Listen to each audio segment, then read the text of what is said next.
कल हम लोगों ने क्या देख लिया था? पादपों में परिवहन। परिवहन मतलब किसी चीज को एक स्थान से दूसरे स्थान तक ले जाना। ठीक, परिवहन में आपने किसको देख लिया था? दो प्रकार का ऊतक आपने देखा था ना, जिसको आपने कहा था जाइलम और फ्लोएम। जाइलम से क्या जाता है? जल। और फ्लोएम से भोजन। पत्तियों द्वारा बनाया गया भोजन पेड़ के सभी भागों तक पहुंचाने का काम कौन करता है? फ्लोएम।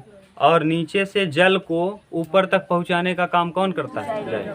ये दो प्रकार के ऊतक हैं ना, जिन्हें वेस्कुलर टिश्यू कहते हैं। ठीक, और ये वेसल्स से बने हैं। वेसल्स का मतलब होता है पाइप। तो एक माने एक पाइप नुमा संरचना है जहाँ से जल को नीचे से ऊपर जो ले जाता है उसे जाइलम कहते हैं, और ऊपर से भोजन को बनाए पत्तियों द्वारा बनाए गए भोजन को नीचे जो लाता है उसे हम क्या कहते हैं? फ्लोएम। तो अब आप जान जाओगे अगर प्रश्न आएगा पेपर में कि माने जल को ले जाने का कार्य कौन सा ऊतक करता है? जाइलम। और पत्तियों से भोजन को सभी वृक्ष के सभी जगह तक पहुंचाने का काम कौन करेगा? फ्लोएम। ठीक, आज हम लोगों को देखना है पादप हार्मोन। क्या? प्लांट हार्मोन ना, plant hormone. Plant hormone, plant hormone. ये देखिए, प्लांट हार्मोन को यानी इसे हम हिंदी में कहेंगे पादप हार्मोन। पादप हार्मोन। ठीक, देखिए ये पादप हार्मोन। जैसे हम लोग हार्मोन का मुख्य कार्य क्या होता है? किसी चीज को वृद्धि करना या उसके विकास को नियंत्रित करना ना। हार्मोन का कार्य होता है या तो वृद्धि करना या तो उसके विकास को नियंत्रित कर देना। जैसे ये हार्मोन जो है ग्लैंड से निकलेगा या तो सेल से निकलेगा। कहाँ कहाँ से निकल सकता है? तो माने इसकी खोज, इस शब्द किसने दिया था? हार्मोन शब्द देने का वैज्ञानिक का नाम है स्टर्लिंग। स्टर्लिंग। ठीक, हार्मोन शब्द किसने दिया था? तो आपसे पूछा जाएगा हार्मोन शब्द किसने दिया? स्टर्लिंग नामक विद्वान ने दिया था। ठीक, हार्मोन कहाँ कहाँ से निकल सकता है? तो हार्मोन सेल से निकलता है, और किससे? ग्लैंड से, यानी कोशिकाओं से, और किससे? ग्रंथियों से। ठीक, ये यहाँ से निकलता है। इसे हम लोग क्या कहते हैं? फाइटो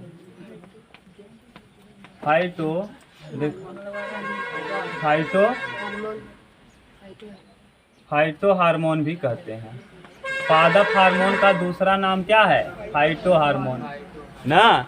पादप हार्मोन को और किस नाम से जाना जाता है? आपसे पूछा जाएगा पादप हार्मोन को और किस नाम से जाना जाता है? फाइटो हार्मोन के नाम से। एक और नाम है इसी को, वृद्धि नियामक हार्मोन। इसे क्या कहा जाता है? इसका दूसरा नाम और दिया होगा, वृद्धि नियामक हार्मोन। इसे और क्या कहते हैं? इसका दूसरा नाम क्या है? वृद्धि नियामक हार्मोन। दूसरा नाम क्या है? वृद्धि नियामक हार्मोन। वृद्धि नियामक हार्मोन। ठीक, वृद्धि नियामक हार्मोन। अब ध्यान से सुनो, अब प्रश्न जो पूछ रहे हैं बताइए, पादप हार्मोन को किन किन नामों से जाना जाता है? फाइटो हार्मोन या वृद्धि नियामक हार्मोन। ये कहाँ कहाँ पाया जाता है? पेड़ पौधों के ग्रंथियों में, ग्लैंड्स में, या सेल यानी कोशिकाओं में। जैसे हम लोगों के पास ग्रंथि है तो जीव जंतुओं में कहाँ? ग्लैंड में हार्मोन रहेगा ना। और पेड़ पौधों के पास अगर ग्लैंड नहीं है तो कहाँ रहेगा? सेल में रहेगा ना। क्या हुआ? हाँ, सेल में रहेगा। पत्तियों में सेल है, ऑक्सीन, जिबरेलिनी सब क्या हैं? इनके सेल हैं। तो ठीक, वहाँ भी मिलेगा। तो इस तरीके से हार्मोन या तो ग्लैंड से निकल सकता है या तो किससे? सेल से। तो कहाँ कहाँ से निकलता है? सेल या ग्लैंड से। इसे हम क्या कहते हैं? Phyto hormone. इसका दूसरा नाम, प्लांट हार्मोन का दूसरा नाम है फाइटो हार्मोन। इसे और भी नाम से जाना जाता है वृद्धि नियामक हार्मोन। हार्मोन शब्द किसने दिया है? स्टर्लिन ने। हार्मोन शब्द किसने दिया? स्टर्लिन। हार्मोन का कार्य क्या होता है? वृद्धि और विकास को नियंत्रित करना। हार्मोन अगर पूछेगा हार्मोन किसे कहते हैं, तो हार्मोन वह होता है जो किसी भी जीव जंतु या पेड़ पौधे या पादप के वृद्धि और विकास को क्या करते हैं? नियंत्रित करते हैं। उन्हें हम क्या कहते हैं? हार्मोन। यानी इसका कार्य, तो इसका कार्य क्या है? कार्य हार्मोन किसे कहते हैं अगर आपसे पूछ लिया जाए तो आप क्या कहेंगे? जो वृद्धि और विकास को क्या करे? नियंत्रित करे। वृद्धि व विकास को नियंत्रित करता है, उसी को हम कहते हैं क्या? हार्मोन। जो वृद्धि और विकास को नियंत्रित करे वही कहलाता है हार्मोन। बता लोगे हार्मोन का कार्य क्या है? तो हार्मोन किसे कहते हैं तो आप क्या कहेंगे? हार्मोन शब्द स्टर्लिन नामक विद्वान ने दिया था। इसका नाम होता है फाइटो हार्मोन। इसे वृद्धि नियामक हार्मोन भी कहा जाता है। यह हार्मोन वृद्धि और विकास को क्या करता है? नियंत्रित करता है। यह ग्रंथि या सेल से निकलता है। यह ग्रंथि या कहाँ से निकलता है? से। जो प्लांट हार्मोन होता है ये दो कैटेगरी में हम बांटते हैं, वृद्धि प्रवर्धक हार्मोन और वृद्धि निरोधक हार्मोन। कितने प्रकार का? दो। वृद्धि प्रवर्धक यानी ऐसे हार्मोन जो पेड़ पौधों के यानी पादप के वृद्धि में सहायक होते हैं, उन्हें हम क्या कहते हैं? वृद्धि प्रवर्धक। यानी अब आपसे कितने प्रकार का हार्मोन? दो। कितने प्रकार का? दो। देखो हम लिख रहे हैं हार्मोन कितने, इधर लिखे, इसको मिटा देते हैं ना। आपसे कार्य पूछेगा तो आप बता लोगे कि वृद्धि और विकास को नियंत्रित करने वाला क्या कहलाता है? हार्मोन कहलाता है। अभी हम देखेंगे कि या तो वृद्धि और विकास को क्या करेगा? नियंत्रित। या तो वृद्धि भी करेगा विकास भी करेगा, या तो उसके वृद्धि को भी रोकेगा उसके विकास को भी रोकेगा, दोनों काम करेगा ये ना। तो इसीलिए अब हम लोग देखते हैं इसको दो टाइप में बांट दिया गया है। हार्मोन कितने प्रकार में? दो। अब देखो प्रकार, इसके प्रकार कितने प्रकार से हम लोग पढ़ेंगे? दो। इसके कितने प्रकार हैं? दो। एक को देखो वृद्धि प्रवर्धक हार्मोन। वृद्धि प्रवर्धक हार्मोन, वृद्धि प्रवर्धक हार्मोन। और दूसरा है वृद्धि निरोधक हार्मोन। वृद्धि निरोधक हार्मोन, निरोधक हार्मोन। ध्यान से सुनना आप। अब अगर पूछे वृद्धि प्रवर्धक किसे कहते हैं? वह हार्मोन जो पादप के किसी भी अंग को विकसित करता है उसे हम क्या कहते हैं? वृद्धि प्रवर्धक हार्मोन कहते हैं। पूछेगा प्रश्न वृद्धि प्रवर्धक भैया जी बढ़ावे, सीधा सीधा क्या? जो बढ़ाए। जैसे पेड़ पौधे बड़े होते हैं कि नहीं, तो कौन करता है? वृद्धि प्रवर्धक। इसमें कई आएंगे, अभी हम देख रहे हैं। जो मुख्य रूप से हैं तीन है, ऑक्सिन, जिब्रेलिन और साइटोकाइनिन। इन तीनों को कहा जाता है वृद्धि प्रवर्धक हार्मोन। तो वृद्धि प्रवर्धक अगर पूछेगा आप उससे तो क्या बताओगे? वह हार्मोन जो पादप को क्या करता है? विकास में सहायक होता है, या वृद्धि या विकास में सहायक मदद करता है, यानी बढ़ने में और ना विकास में यानी बड़ा होने में, जैसे फलों को बड़ा करने में या उसके वृक्ष को बड़ा करने में सहायक है, उसे हम क्या कहेंगे? वृद्धि प्रवर्धक। और देखो वह मानव अलग है, मानव वाला हम लोग पढ़ेंगे ग्लैंड से निकलेगा ना, ग्रंथियों से निकलेगा। ठीक, ये तो हम दोनों जगह से निकल सकता है, तो मानव में हम लोग ग्लैंड से पढ़ेंगे तो वहाँ पढ़ेंगे ग्रंथियों से निकलता है ना। ठीक, तो आगे हम लोग देखेंगे उसको, मानव वाला अलग ही है पूरा यहाँ, इसीलिए यहाँ दोनों लिख दिए हैं जैसे आप जानते रहो। वृद्धि प्रवर्धक और वृद्धि निरोधक। अब निरोधक का मतलब क्या होगा?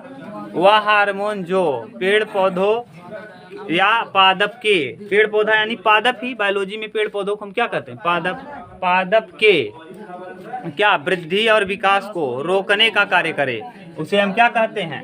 वृद्धि निरोधक हार्मोन कहते हैं। तो दोनों जरूरी है। अब सोचो कोई चीज़ बढ़ ही रहा है, बहुत बड़ा हो जाए तो बढ़ने के बाद वो क्या हो जाएगा? टूट जाएगा। जैसे ज्वार बाजरी आपने देखा होगा, क्योंकि जैसे आपने देखा है ये, इसको क्या कहते हैं? मक्का, लेलहरा जिसको अपने गांव में मक्का ही कहते हो ना। तो मान लो ये इतना पतला, इसका क्या है? डंठल है, और इसमें जो बाल लगेगा ये बड़ा लगेगा, ये बाल है।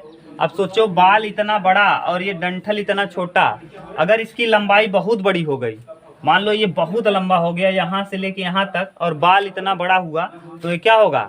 लंबाई ज़्यादा हो जाएगी, और इसमें बाल की सर पे इतना मोटा बाल होने की वजह से क्या हो जाएगा? लटक जाएगा, और लटक के क्या हो जाएगा? गिर जाएगा। तो इसके लिए क्या चाहिए कि कितना बढ़े कि ये गिरे न। तो कौन करेगा नियंत्रित इसको? वृद्धि निरोधक हार्मोन। तो वृद्धि निरोधक हार्मोन भी जरूरी है। हाँ, दोनों के दोनों क्या है? आवश्यक हैं। पता चला? नहीं होता तो ये क्या होता? हाँ, दोनों साथ में रहेगा। ठीक, ये जब तक जरूरत रहेगी तब तक बढ़ेगा, और जब जरूरत बंद हो जाएगी तो क्या हो जाएगा? वृद्धि रुक जाएगा। जैसे आप लोग देखो, ट्रेंडिल, प्रतान आपने देखा था, प्रतान, लौकी, नेनुआ, ये सब जो होते हैं लपेट के चढ़ते नहीं है ना, उसे कहा जाता है ट्रेंडिल।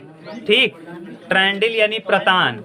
ठीक, हाँ, ये जो पतले पतले होते हैं भैया, ऐसे करके नहीं रहते ऐसे, ये तो ये चढ़ते हैं पकड़ के ना। हाँ, नेनुआ है ना, ये देखो पकड़ के यहाँ चढ़ रहा है। तो ये सब जो हैं देखो, ये है, ये दिखा, ये है ना, तो ये है, देखिए पकड़ के क्या कर रहा, चढ़ रहा है, तो पकड़ के चढ़ने का काम करता है। तो इसमें भी देखो, ये वृद्धि करने का काम करेगा। जो अगर वृद्धि नहीं करता है, बहुत तेजी से वृद्धि करता है, क्यों? क्योंकि ये क्या करेगा, किसी को पकड़ के ऊपर तक जाएगा प्रकाश में, तो ये हाँ सहारा लेकर चढ़ेगा, तो इसको क्या होना चाहिए? बड़ा। तो बड़ा करने का काम जरूरी है कि नहीं? तो वृद्धि प्रवर्धक भी जरूरी है और वृद्धि निरोधक। वृद्धि प्रवर्धक में 3 हार्मोन, मुख्य रूप से कितने हार्मोन? 3, और वृद्धि निरोधक में भी 3 या 4 हार्मोन हैं। चलिए देखिए, वृद्धि प्रवर्धक हार्मोन आ जाएगा ऑक्सीन। कौन कौन? ऑक्सीन, जिबरेलिन और साइटोकाइनिन। ऑक्सीन, ऑक्सीन, दूसरे का नाम है जिबरेलिन, जिबरेलिन, तीसरे का नाम है साइटोकाइनिन। देख लो, साइटोकाइनिन, साइटोकाइनिन। ठीक, और इधर पे भी आ जाएगा 3 या 4, A B A, abscisic, abscisic, abscisic अम्ल। ठीक, एब्सिसिक अम्ल। दूसरा एसिटिक अम्ल, एथिलीन ना, एथिलीन, एथाइलिन या एथिलीन, एथाइलिन दिया होगा ना, एथाइलिन दिया है, एथाइलिन लिख लो, एथाइलिन, एथाइलिन। ठीक, एक और दिया होगा फ्लोरीजेंस और ट्राउमेटिन, फ्लोरीजेंस और ट्राउमेटिन, ट्राउमेटिन, ट्राउमेटिन, और एक और दिया होगा फ्लोरीजेंस, फ्लोरीजेंस, नहीं दिख रहा है वीडियो में, फ्लोरीजेंस। ठीक, तो इधर आ जाएगा कौन कौन? फ्लोरीजेंस, ट्राउमेटिन, एथाइलिन, एब्सिसिक अम्ल ना। आपके यहाँ किताब में कितना दिया है? कौन कौन? एब्सिसिक दिया होगा, एथाइलिन, इथाइलिन गैस, ये गैसीय रूप में पाए जाने वाला हार्मोन है। किस रूप में? इसीलिए इसे गैसीय हार्मोन भी कहा जाता है। प्राकृतिक रूप से फलों को पकाने का काम कौन करता है? एथाइलिन। प्राकृतिक रूप से फलों को पकाने का काम एथाइलिन। अब अभी बता रहे हैं, देखो, ऑक्सीन है, ये सब कोशिकाओं में पाया जाएगा। जिबरेलिन है, साइटोकाइनिन। ऑक्सीन का काम क्या है? ऑक्सीन शीर्ष को बढ़ाने का काम करता है। शीर्ष माने पूरा, मुंडी जो है पेड़ का, इसके सर को बढ़ाने का काम कौन करेगा? ऑक्सीन। ऑक्सीन का कार्य होता है किसी भी पादप के शीर्ष को वृद्धि करने का काम किसका होता है? ऑक्सीन का। यानी बहुत तीव्र गति, बल्ली जो है, बल्ली यूकेलिप्टस में किसकी मात्रा ज़्यादा रहती है, इसीलिए बहुत तीव्र गति से देखो बढ़ता है। ठीक, उसके बाद जिबरेलिन का काम क्या है? जिबरेलिन का काम है तने को विकसित करना ना। बौने पौधे, अगर पौधा बौना है तो कृत्रिम रूप से अगर इसको दे दिया जाएगा, कृत्रिम रूप से भी बनाया जाता है ये सब, सही है। तो कृत्रिम रूप से अगर बौने पौधे को जिबरेलिन दे देंगे तो ऐसी स्थिति में माने शाखाओं को, पेड़ के मुंडी को माने शीर्ष को बढ़ाने का काम ऑक्सीन। जिबरेलिन का काम क्या होता है? उसके तने को वृद्धि करना और मोटा करने का काम कौन है? जिबरेलिन। जिबरेलिन का काम तने को वृद्धि करना और मोटा करना। इसके बाद आ जाएगा साइटोकाइनिन। साइटो माने होता है कोशिका, साइटो माने क्या? कोशिका, और काइनिन माने होता है क्या? डिवीजन। साइटो माने कोशिका, काइनिन माने डिवीजन। कोशिका का विभाजन जो करता है, कौन करता है? साइटोकाइनिन। यानी साइटोकाइनिन की वजह से ही फल बनते हैं। और दूसरी बात, जो पेड़ पौधे में डाल निकलता है, ढेर सारी शाखाएं निकलती हैं, किसकी वजह से? क्यों? क्योंकि एक कोशिका को क्या कर रहा है? विभाजित कर रहा है। तो एक कोशिका से दूसरा, दूसरा से तीसरा, चौथा, ऐसे। और फल भी एक क्या है? कोशिका है। फल भी क्या है? कोशिका। फूल भी क्या है? कोशिका। यानी फल, फूल, इन सब को विभाजित करके बनाने का जिम्मेदारी किसके पास है? साइटोकाइनिन। किसके पास? साइटोकाइनिन। ये तो हो गया 3 वृद्धि प्रवर्धक हार्मोन। अभी तो हम डिटेल पढ़ेंगे इसको अलग से, हम थोड़ा थोड़ा बता दे रहे हैं। एब्सिसिक अम्ल, एथाइलिन। ये एथाइलिन जो है, ये फलों को प्राकृतिक रूप से पकाने का काम करता है। कृत्रिम रूप से जो पकाते हो कार्बाइड है। कृत्रिम रूप से जो हम पकाते हो क्या है? कार्बाइड। लेकिन प्राकृतिक रूप से पकाने का काम कौन करता है? याद करके रखिएगा, प्रश्न पूछता है कि फलों को प्राकृतिक रूप से पकाने का कार्य कौन करता है? इथाइलिन। फलों को प्राकृतिक रूप से पकाने का काम। अरे पेड़ पौधे में अगर फल पक गया तो कौन पका रहा है? और एक किस अवस्था में पाया जाता है? गैसीय। किस अवस्था में? तो ऐसा कौन सा हार्मोन है जो गैसीय अवस्था में पाया जाता है? इसमें से इतने जितने लिखे हैं, कौन? इथाइलिन एक ऐसा हार्मोन है जो किस अवस्था में पाया जाता है? गैस। इसीलिए इसे गैसीय हार्मोन भी कहा जाता है। प्राकृतिक रूप से फलों को पकाने का कार्य कौन करता है? प्राकृतिक रूप से फलों को पकाने का काम इथाइलिन। पूछेगा, बता लेंगे? ठीक, अच्छे से बता। ट्राउमेटिन। ट्राउमेटिन घायल कोशिकाओं को सही करने का काम। जैसे कभी गाय, भैंस या कोई पशु पक्षी कुछ भी, जैसे आप ही हो, कहीं लकड़ी से पेड़ में मार दिए, या फिर डंडा लेके लबेद खेलने गए थे और क्या काम नहीं है, लबेद खेल लिए, सब लोग चले गए, तो उसी डंडे से क्या कर रहे हो? पेड़ में पीट रहे हो। पेड़ को पीटते पीटते आप उसके छाल को क्या कर दिए? हटा दिए, निकल गया वहाँ से। किए होंगे आप लोग। तो वहाँ से निकल गया तो उसमें क्या हो गया? उसकी कोशिकाएं क्या हो गई? घायल।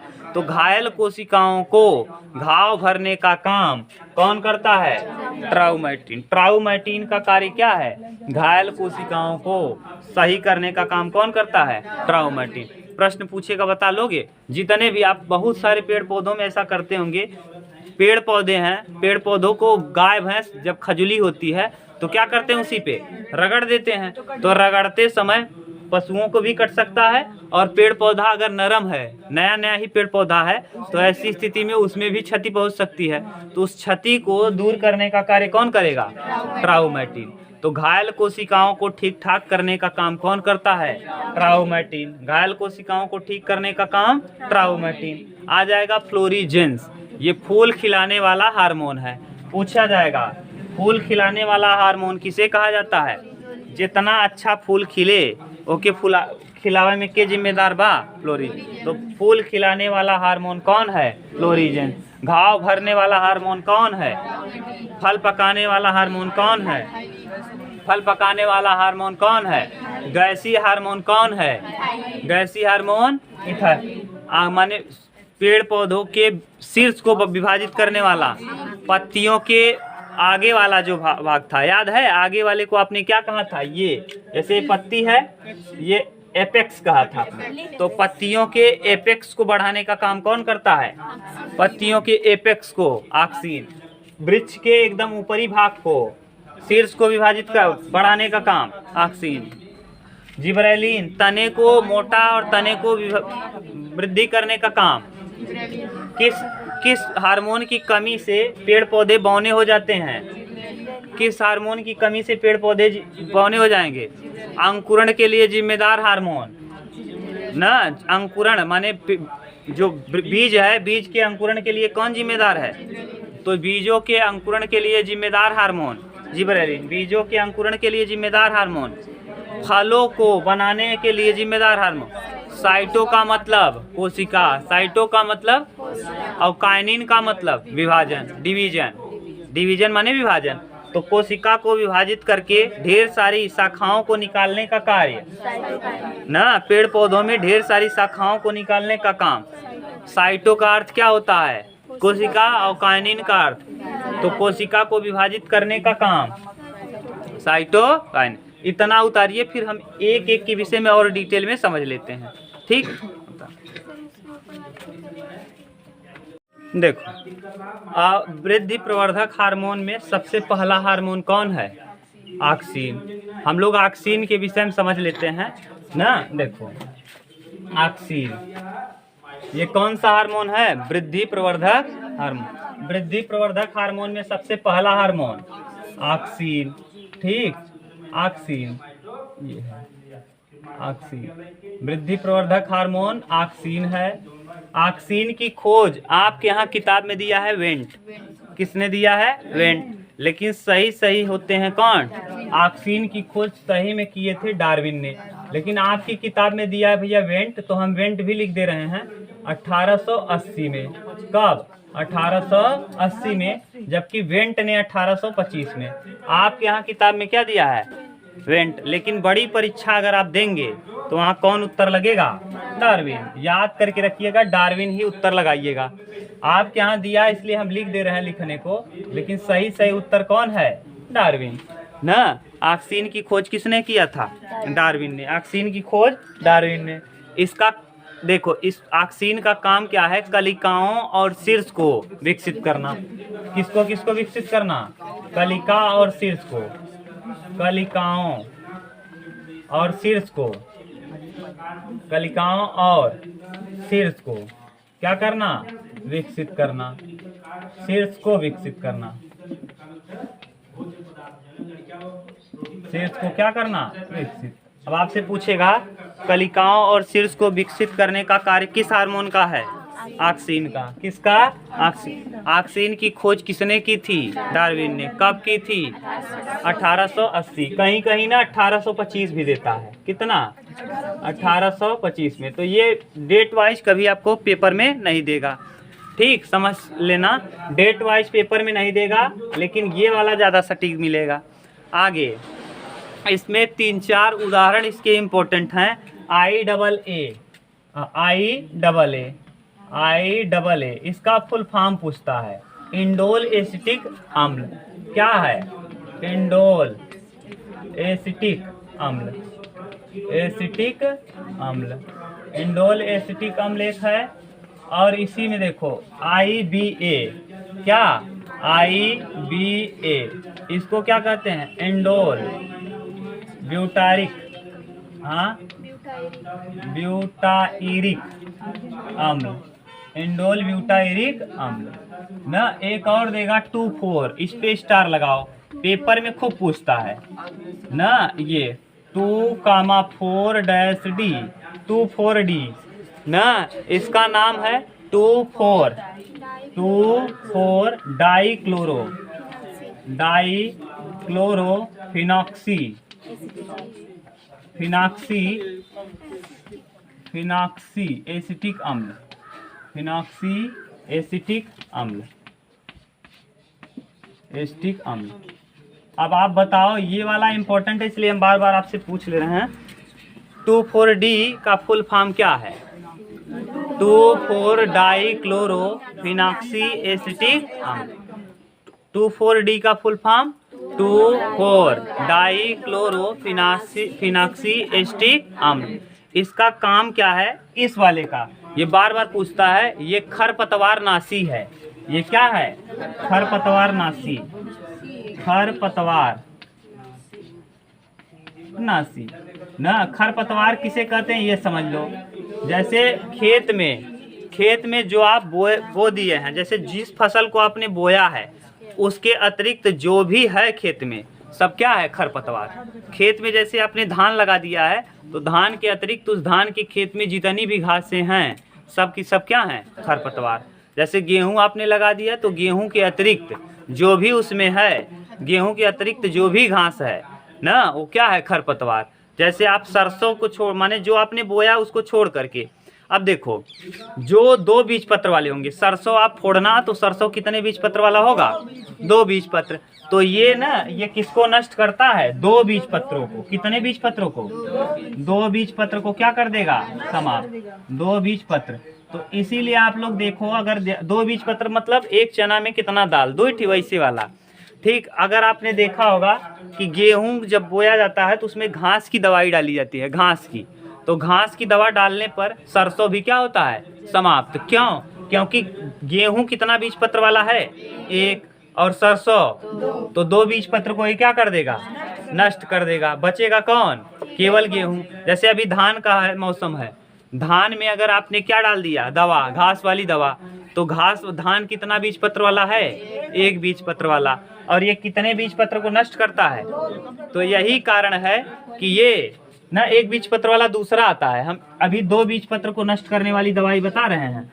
ठीक, ये 2 बीज पत्री है जो 2 बीज पत्रों को क्या करता है, नष्ट। तो इसका पूरा नाम 2,4-डाइक्लोरोफिनाक्सी अम्ल, 2,4-डाइक्लोरोफिनाक्सी अम्ल याद करके रखिएगा। इसका पूरा नाम ये है, ये खरपतवार नाशी है। यह 2 बीज पत्रों को क्या करता है, नष्ट कर देता है, 2 बीज पत्रों को नष्ट कर देता है। ठीक, तो ये है ऑक्सीन का कार्य। एक ऑक्सीन का कार्य और लिख लीजिएगा, इसका मुख्य कार्य और क्या करता है, यह फसलों को गिरने से बचाता है। किससे, फसलों को गिरने से कौन बचाता है, ऑक्सीन। तो फसलों को, हाँ, फसलों को गिरने से बचाने का काम, हाँ, गिरने से बचाना, गिरने से बचाना। तो फसलों को गिरने से बचाने का काम कौन करता है, ऑक्सीन। फसलों को गिरने से बचाने का काम अगर ऑक्सीन की मात्रा ज़्यादा रहेगी तो ऐसी स्थिति में फसल जल्दी गिरेंगे नहीं, क्योंकि यह जड़ों के वृद्धि को भी नियंत्रित करके रखता है। जड़ को फैला देगा, जड़ों को क्या करेगा, जड़ों को भी विकसित करेगा। अगर जड़ ज़्यादा होगा तो जड़ जकड़ के रखेगा कि नहीं मिट्टी को। अगर जड़ की मात्रा कम है, देखो अगर एक पेड़ ये है, अब इसमें जड़ इतना ही है, और एक ये है ऐसे, अब इसमें जड़ देखो, अब कौन जल्दी गिरेगा पानी आने पे, ये वाला। क्यों, क्योंकि इसमें जड़ों की विकास कम है, इसमें जड़ों का विकास। तो कौन, इसीलिए क्या कहा जाता है, फसलों को गिरने से बचाने का काम कौन कर देता है, ऑक्सीन। क्योंकि ये जड़ों को भी क्या कर रहा है, विकसित, क्या कर देता है, विकसित कर देता है, ढेर सारा जड़ों को भी बढ़ा देता है। इसीलिए ये फसलों को गिरने से भी क्या करता है, बचाता है। ठीक, इतना। ये प्रकाशानुवर्ती होता है। प्रकाशानुवर्ती माने अब किसमें वृद्धि कर रहा है, ये कलिकाओं और शीर्ष में। और शीर्ष माने कहाँ जाता है, आपको याद हो अगर तो प्रकाश में। तो ये कैसा होता है, प्रकाशानुवर्ती, फोटोट्रॉपिक पॉजिटिव, यानी प्रकाशानुवर्तन होता है, प्रकाशानुवर्तन होता है, नुवर्तन। ये फोटोट्रॉपिक पॉजिटिव भी होता है, जियोट्रॉपिक भी होता है, क्योंकि जड़ों को भी विकसित करता है। ज्यादातर ये किसको विकसित करता है, प्रकाश की तरफ। तो इसे हम कहते हैं प्रकाशानुवर्तन। ठीक, अब आप बताओ ऑक्सीन की खोज किसने किया, ऑक्सीन की खोज डार्विन ने ना। ऑक्सीन की खोज किसने किया, डार्विन ने। इसका कार्य क्या होता है, कलिकाओं और शीर्ष को विकसित करना। इसमें 3 उदाहरण याद करके रखिएगा। हाँ, IAA इंडोल एसिटिक अम्ल, IBA इंडोल ब्यूटारिक अम्ल, 2,4-D मतलब 2,4-डाइक्लोरोफिनाक्सी एसिटिक अम्ल। ये खरपतवार नाशी है, 2 बीज पत्रों को क्या करता है, नष्ट कर देता है। ये फसलों को गिरने से बचाता है, या प्रकाशानुवर्तन पॉजिटिव होता है। ठीक, इस तरीके से ऑक्सीन खत्म हुआ। उतार लीजिए, तब हम लोग लिखते हैं क्या, जिबरेलिन। ठीक, चलिए देखिए, दूसरा वृद्धि प्रवर्धक हार्मोन का नाम क्या है, जिबरेलिन। दूसरा आपने देख लिया ऑक्सीन के विषय में। अब दूसरा देखो, दूसरे का नाम क्या है, जिबरेलिन। ये भी वृद्धि प्रवर्धक हार्मोन है, जिबरेलिन ना, जिबरेलिन। देखिए, जिबरेलिन की खोज किसने किया था, कुरोसावा ने। किसने, जापानी वैज्ञानिक, जापानी वैज्ञानिक, जापानी वैज्ञानिक। जापानी वैज्ञानिक कौन थे, हाँ, वैज्ञानिक कौन, कुरोसावा, कुरोसावा। अब कब किया था, 1926 में, 1926 में। ठीक, तो आपसे पूछा जाएगा कि जिबरेलिन की खोज किसने की, कुरोसावा ने। कहाँ के निवासी थे, जापान के। कहाँ के निवासी थे, जापान के। कहाँ किए थे, धान के खेत में। कहाँ, धान के खेत में, धान के खेत में। अब धान के खेत में खोज किए थे। एक चीज और याद कर लो, धान के खेत में कौन सी गैस निकलती है, मेथेन। कौन सी गैस निकलती है, मेथेन। इसे मार्स गैस भी कहा जाता है। मेथेन को और क्या कहा जाता है, मार्स गैस। तो अब आपसे पूछा, जिबरेलिन की खोज किसने की, जापानी वैज्ञानिक कुरोसावा ने 1926 ईस्वी में किया था। ये कहाँ किए थे, धान के खेत में। किस जगह पे, धान के खेत में। ये धान के खेत में क्या पाया जाता है, मेथेन। मेथेन को और किस नाम से जाना जाता है, मेथेन को हम मार्स गैस भी कहते हैं, मार्स गैस। Marsh gas. और ये त्वचा के लिए खतरनाक होता है। किसके लिए? त्वचा। इसीलिए धान के खेत में ज़्यादा देर तक कार्य नहीं, ज़्यादा देर तक अगर आप कार्य करेंगे तो आपके त्वचा पे क्या हो जाएगा, एक वाइट कलर का जो हो जाता है चर्म रोग ना, उस टाइप का हो जाएगा अगर ज़्यादा आप धान के खेत में रहेंगे। क्यों? क्योंकि इसमें से कौन सा गैस निकल रहा है? मेथेन, जो त्वचा के लिए घातक होता है और साथ के साथ फेफड़ों के लिए भी घातक होता है। क्यों? क्योंकि मेथेन गैस खतरनाक है। इसे मार्स गैस भी कहा जाता है। इन्होंने किस पे खोज किया था? हाँ, धान के खेत में। इसे और क्या कहते हो? अब इसका देखिए कारण, इसे जीए भी कहा जाता है। इसका दूसरा नाम क्या है? दूसरा नाम इसका जीए है। इसका दूसरा नाम जीए है, जीए। इसे दूसरा किस नाम से जाना जाता है? जिब्रेलिन को जीए। स्मॉल में कहा जाता है, जी माने जिब्रेलिन, ए जी ए यानी जिब्रेलिन। इसका कार्य क्या क्या है देखो। सबसे पहला कार्य है किसको? बौने पौधों को क्या करना? वृद्धि करना। तो बौने, आनुवांशिक रूप से बौने पौधे, किस रूप से? आनुवांशिक रूप से बौने पौधे को क्या करना? आनुवांशिक रूप से बौने पौधों को, बौने पौधे की वृद्धि, बौने पौधे की वृद्धि। ठीक, पहला काम आनुवांशिक रूप से बौने पौधे की क्या करना? वृद्धि। किसका काम है? हाँ, जिब्रेलिन। जिब्रेलिन का पहला कार्य आनुवांशिक रूप से बौने पौधे की क्या करना? वृद्धि करना। आनुवांशिक रूप से बौने पौधे की वृद्धि कौन करता है? जिब्रेलिन। ठीक, दूसरा इसी में आ जाएगा इसका दूसरा कार्य, हाँ, बीजों का अंकुरण। अब बीजों के अंकुरण के लिए जिम्मेदार कौन है? हाँ, बीजों का अंकुरण, बीजों का अंकुरण। तो बीजों के अंकुरण के लिए जिम्मेदार कौन हार्मोन है? जिब्रेलिन। कौन? जिब्रेलिन। ठीक, और फलों को बड़ा करने में, फलों को बड़ा करना, फलों को बड़ा करना किसका कार्य है? बड़ा करना ना। ये भी कार्य है किसका? जिब्रेलिन का। फलों को बड़ा करने का, यानी जो अंगूर इतने साइज का है इसको इतना साइज करने का काम कौन करता है? जिब्रेलिन। कौन? जिब्रेलिन। तो अब आपको समझ में आ गया कि जिब्रेलिन की खोज किसने किया? जापानी वैज्ञानिक कुरोसावा ने 1926 में किया था। इसका दूसरा नाम जीए है। यह धान के खेत में खोजा गया था। धान के खेत में पाया जाता है कौन सा गैस? Methane gas. इसे मार्स गैस भी कहा जाता है। यह त्वचा के लिए घातक होता है और फेफड़ों के लिए भी घातक है। इसका कार्य क्या है? आनुवांशिक रूप से बौने पौधे की वृद्धि करना और बीजों का अंकुरण और फलों को बड़ा करने का कार्य भी कौन करता है? अब आपसे पूछेंगे, बता लोगे? बौने पौधे को लंबा करने का कार्य कौन करता है? लेकिन माने उसके शीर्ष और कलिकाओं को विकसित करने का काम ऑक्सीन। शीर्ष और कलिका को विकसित करने का ऑक्सीन की खोज डार्विन ने, ऑक्सीन की खोज। लेकिन आपकी किताब में क्या दिया है? वेंट। आपकी किताब में दिया है वेंट। ये हो गया किसका? जिब्रेलिन। एक और वृद्धि प्रवर्धक हार्मोन बच गया जिसका नाम है क्या? साइटोकाइनिन। ठीक, चलो अब हम लोग लिखते हैं क्या? साइटोकाइनिन। उतारो तब। ठीक, अरे तने की वृद्धि भी यही करता है। तना माने यहाँ देख नहीं रहे हो? बौने पौधों को क्या करना? तो यही तो तने की वृद्धि करना है। ठीक, ये हो गया जिब्रेलिन। अब अगला वृद्धि प्रवर्धक हार्मोन कौन है? साइटोकाइनिन। देखो पहले साइटोकाइनिन को आप समझिए। देखो क्या है? साइटोकाइनिन। अगला हार्मोन कौन है? साइटोकाइनिन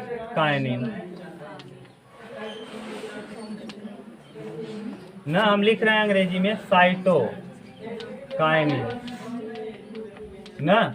ध्यान से देखिए, साइटोकाइनिन जो नामकरण इसका है, साइटोकाइनिन नामकरण किसने किया? नामकरण करने वाले वैज्ञानिक का नाम है लीथम। क्या नाम है? लीथम। ठीक, नामकरण साइटोकाइनिन का नामकरण किसने किया? लीथम ने। साइटोकाइनिन का नामकरण लीथम ने किया, जबकि इसकी खोज नीलर ने किया। खोज किसने किया? हाँ, लीथम। हाँ, लीथम ही है। खोज किसने किया? नीलर ने। किसमें किया था? ईस्ट और फफूद ना, फफूद। और किस पे? खमीर पर ना, खमीर पर। खमीर और किस पे? फफूद पर। खमीर और फफूद पर इसने क्या किया? मिलर ने। मिलर। खोज किसने किया? नामकरण लिथम। नामकरण लेथम दिया होगा, लिथम जो भी दिया होगा, नामकरण लिथम ने किया। और इसकी खोज किसने किया? यह आरएनए और प्रोटीन को बनाता है। यह क्या करता है? आरएनए वह क्या बनाता है? प्रोटीन। तो याद करके रखिएगा, आरएनए और प्रोटीन को बनाने वाला हार्मोन कौन है? साइटोकाइनिन। आरएनए और प्रोटीन को बनाने वाला हार्मोन साइटोकाइनिन। आरएनए और प्रोटीन को बनाने वाला हार्मोन साइटोकाइनिन। पूछेगा आपसे, बता लोगे? आपसे पूछा जाएगा साइटोकाइनिन का नामकरण किसने किया? लिथम ने। खोज किसने किया? मिलर ने। किस पे? खमीर और फफूद पर। खमीर और फफूद पर। आरएनए और प्रोटीन को बनाने का काम कौन करता है? साइटो। अब देखो ध्यान से, इसका कार्य क्या होगा? कार्य इसके छिपा है नाम में, इसके नाम में ही छिपा है क्या कार्य? देखो, साइटो और काइनिन अलग अलग कर दो। साइटो माने होता है सेल। साइटो माने क्या? सेल। सेल का मतलब होता है कोशिका। और काइनिन का मतलब होता है डिवीजन। डिवीजन का मतलब होता है क्या? विभाजन। यानी कोशिका का विभाजन करने का काम कौन करता है? तो इसका मुख्य कार्य ही होता है क्या करना? कोशिका विभाजन। आपसे पूछा जाएगा कोशिका विभाजन करने वाले हार्मोन का क्या नाम है? साइटोकाइनिन। कोशिका विभाजन करने वाले हार्मोन का नाम यही है साइटोकाइनिन, जिसकी वजह से वृक्ष में शाखाएं निकलती हैं। देखो, साइटो माने क्या करना? कोशिका। और डिवीजन माने क्या? विभाजित। तो कोशिका को विभाजित करके क्या बनाएगा? वृक्ष। जैसे देखो, यही है, मान लो अगर यहाँ पे कोशिका विभाजित हुई तो यहाँ से एक तना क्या होगा? बाहर निकलेगा। यहाँ से कोशिका विकसित हुआ, तना बाहर निकलेगा। अगर मान लो यहाँ इसमें फल लगना है, तो फल लगने के लिए क्या चाहिए? कोशिका का विभाजन। बिना कोशिका विभाजन हुए फल कैसे होगा? बिना कोशिका विभाजन के फूल कैसे होगा? तो कोशिका को विभाजित करने का काम कौन करता है? इसका मतलब फलों को बनाने में, तनों को बनाने में ढेर सारे, जैसे आम का पेड़ है, अगर ये साइटोकाइनिन न होता तो क्या होता? उसमें केवल एक ही होता। जैसे बल्ली है, बल्ली एकदम पूरा एक तरफ से जाता है, शाखाएं नहीं निकल पाती ऐसे। हाँ, पतला पतला, बहुत पतला शाखा निकलता है, उसमें भी है साइटोकाइनिन, लेकिन कम मात्रा में है। और जो बड़े पौधे हैं, जैसे पीपल है, बरगद है, इसमें साइटोकाइनिन की मात्रा क्या है? ज़्यादा। तो साइटोकाइनिन की मात्रा ज़्यादा होने पे शाखाएं क्या होंगी? ज़्यादा। और फल भी ज़्यादा लगेगा। फल भी क्या होगा? ज़्यादा। तो माने साइटोकाइनिन का कार्य क्या है? साइटो माने सेल और काइनिन मतलब डिवीजन, यानी कोशिका का विभाजन करने वाले हार्मोन का क्या नाम है? साइटोकाइनिन। ये कोशिकाओं को विभाजित करके फलों को बनाता है, शाखाओं को बनाता है, जिस वजह से इसे कोशिका विभाजक हार्मोन भी कहा जाता है। ठीक, इस तरीके से ये आपका वृद्धि प्रवर्धक हार्मोन कंप्लीट हुआ। कल हम लोग करेंगे क्या? वृद्धि निरोधक हार्मोन। ठीक, ये 3-4 हैं, उनको हम देख लेंगे। चलो, उतार लो इसको।